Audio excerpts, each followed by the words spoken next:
আলুগুলা বড় হচ্ছে, এই আলুগুলাতে যেন মাঠ থেকে আনার পর প্রতি ট্রাকে 4,000 টাকা করে রাজনৈতিক দলের নেতাদের চাঁদা নির্ধারিত হয়, এটা আপনি বন্ধ করবেন।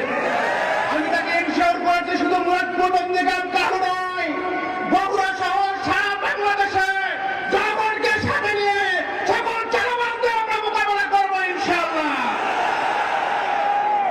সম্মানিত উপস্থিতি, আমাদের আমির জামাত আজকে প্রোগ্রামে আসবেন। এখানে নেতৃবৃন্দর মাধ্যমে আমির জামাতকে জানাতে চাই, বাহ্যিক ভাবে বগুড়াকে মানুষ অনেক কিছু মনে করে, কিন্তু আজ আমার কাহারুনন্দী গ্রাম এমন একটি এলাকা যে এলাকায় বর্ষাকালে রোগীকে তক্তায় করে হসপিটালে নিতে হয়। আমরা আমির জামাতের মাধ্যমে কাহারুবাসীর পক্ষ থেকে, নন্দীগ্রামবাসীর পক্ষ থেকে আহ্বান জানাতে চাই, এই অবহেলিত এই জনপদের জন্য আমরা গ্রামীণ অবকাঠামো নামক স্পেশাল একটি প্রজেক্ট চাই, যে প্রজেক্টের মাধ্যমে এই কাহারুনন্দী গ্রাম সহ বগুড়াবাসীর গ্রামীণ অবকাঠামোর উন্নয়ন ঘটানো হবে।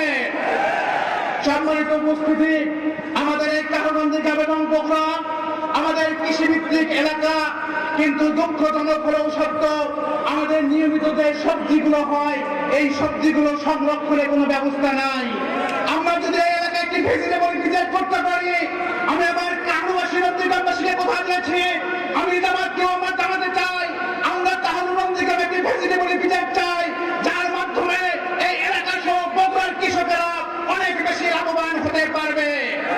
আমাদের এই এলাকার কৃষির প্রাণ হলো, আমাদের এই এলাকার কৃষকদের প্রাণ হলো আমাদের করতোয়া নদী, কিন্তু দুঃখজনক হলেও সত্য, 4 দশকের করতোয়া নদী আজকে মৃতপ্রায় হয়ে গেছে।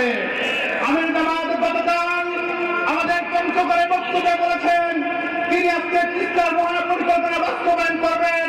আমরা আজকে আমির জামাতকে আহ্বান করতে চাই, বগুড়াবাসীদের পক্ষ থেকে তিস্তার মহাপরিকল্পনার অংশ হিসাবে এই করতোয়া নাট্যটাকে ফিরে আমার দাবি জানাই, এই করতোয়া বাঁচবে, বগুড়াবাসী বাঁচবে, কাহারুনন্দী গ্রাম সহ বগুড়ার সকল জনগণ বাঁচবে।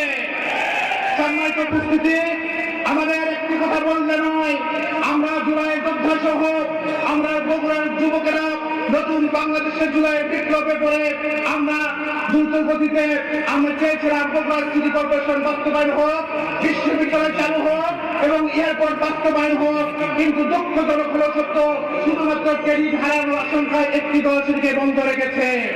আমরা শুধু বগুড়াকে সিটি কর্পোরেশন নয়, বগুড়াকে আমরা শিল্প কলকারখানা থেকে শুরু করে শিক্ষার স্বাস্থ্য উন্নয়ন ঘটিয়ে মেগা সিটিতে আমরা পরিণত করতে চাই। আমি সর্বশেষ আহ্বান জানাতে চাই, আরব আমার ভারত আমার চীন আমার নৈকপর, বিশ্ব যারা মুসলিম আমি সারাটি জাহানে বেঁধেছি ঘর।